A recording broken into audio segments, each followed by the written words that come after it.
আসসালামু আলাইকুম, কেমন আছেন সবাই? শীতের এই মিষ্টি মিষ্টি আমাজে আপনাদের সামনে হাজির হয়েছি পাটিসাপটা পিঠা নিয়ে।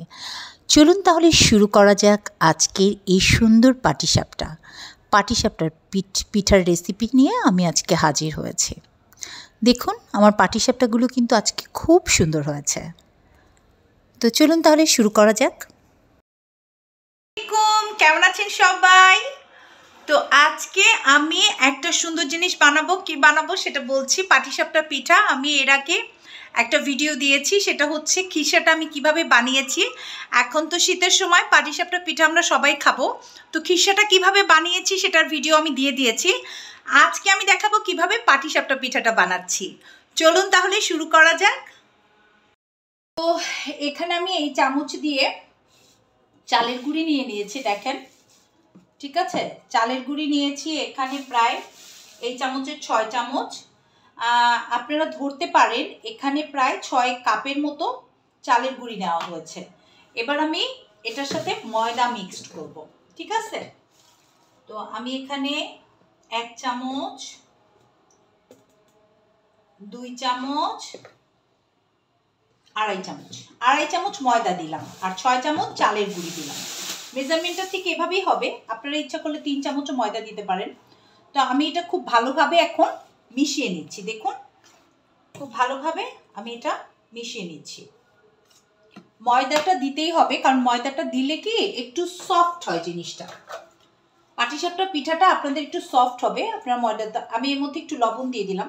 লবণটা আপনার আন্দাজ মতো দিবেন। এখানে 1 চা চামচের 4 ভাগের 1 ভাগ লবণ দিলেই হয়ে যাবে। এবার আমি এখানে গুড় ঢেলে দিচ্ছি, মানে গুড়ের পানি যেটাকে বলে। আমি এখানে গুড় গুলিয়ে নিয়েছিলাম, সেই গোলানো গুড়টাই আমি এখন ঢেলে দিলাম। গোলানো গুড়টা ঢেলে দিলাম। এখানে প্রায় 1 কেজির মতো আমি গুড় গুলিয়ে নিয়েছি। তো আপনারা যে যেরকম মিষ্টি খান সেই অনুযায়ী গুড়টা দিয়ে দেবেন। তো আমি এখানে চাকা গুড় কিনেছিলাম, তো সেই চাকা গুড়টা পানি দিয়ে আমি গুলিয়ে নিয়েছি।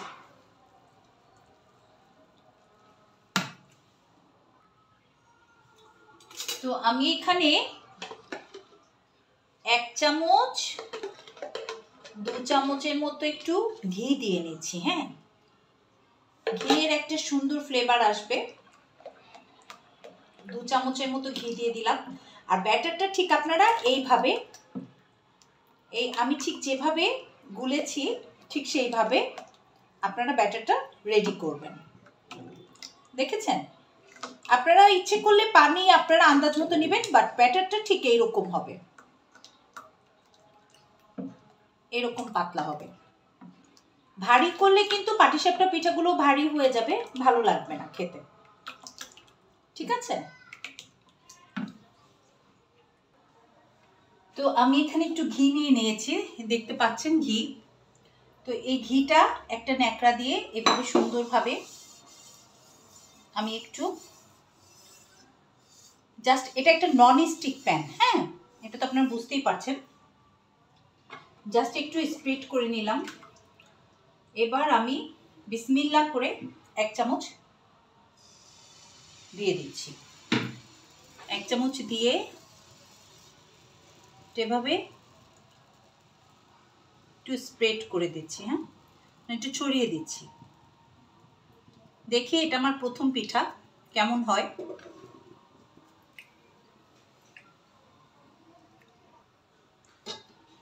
তো আমি এখন এখানে খিসা দিয়ে দিচ্ছি। এটা কিন্তু একদম কাঁচা অবস্থায়, রুটিটা কাঁচা অবস্থায় খিসাটা দেয়া যাবে না, ঠিক আছে। আমি এখন খিসা দিয়ে নিলাম। খিসা দিয়ে এবার আমি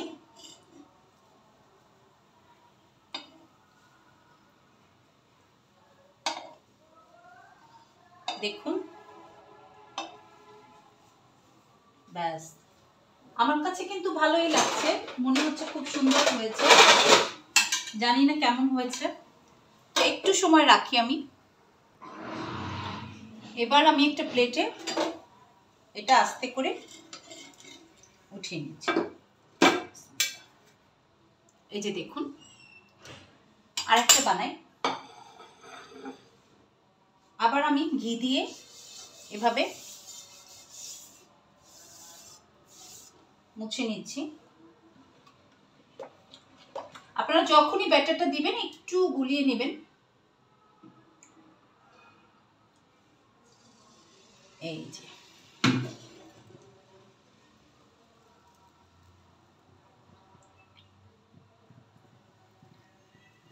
ব্যাস, এবার এটা একটু হোক, তারপর আমি দিয়ে দিচ্ছি। মানে আপনারা একদম কাঁচা অবস্থায় দেবেন না, যখন এটা একটু পেকে যাবে, কালারটা চেঞ্জ হবে, তখন আপনারা দেবেন। আপনাদের একটু কাছের থেকে দেখাই, দেখেন পিঠার কালারটা কিন্তু এখন চেঞ্জ হয়েছে। ঠিক আছে, চেঞ্জ হয়েছে না? দেখুন একদম কাছে থেকে আমি দেখাচ্ছি আপনাদেরকে। তো এবার আমি খিরসাটা দিয়ে দেব এটার ভিতরে। খিরসার ভিডিও কিন্তু আমি আরেকটা দিয়ে দিয়েছি এর আগেই, দুটো ভিডিও আর কি, এটা আমি পরে দিয়েছি আর খিরসাটা আগেই দিয়ে দিয়েছি, আপনারা দেখে নেবেন। এই খিরসাটা কিন্তু একদম বাজারের খিরসার চেয়েও পারফেক্ট। খুব বেশি কষ্ট আপনাদের করতে হবে না। সরি, ভেঙে গেল এটা একটু।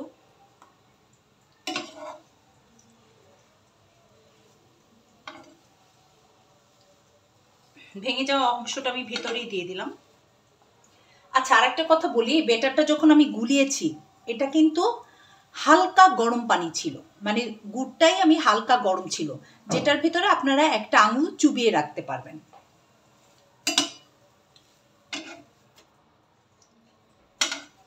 তো ভাঙা অংশটা আমি ভেতরে দিয়ে দিয়েছি।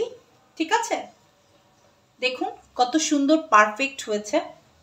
আমার কাছে পারফেক্ট মনে হচ্ছে এই আর কি। আপনারা হয়তো আমার চেয়েও সুন্দর বানাতে পারেন।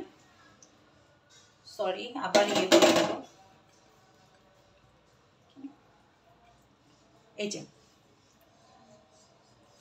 ঠিক আছে, দেখুন। তো এখন আমি আরেকটা দিয়ে দেব।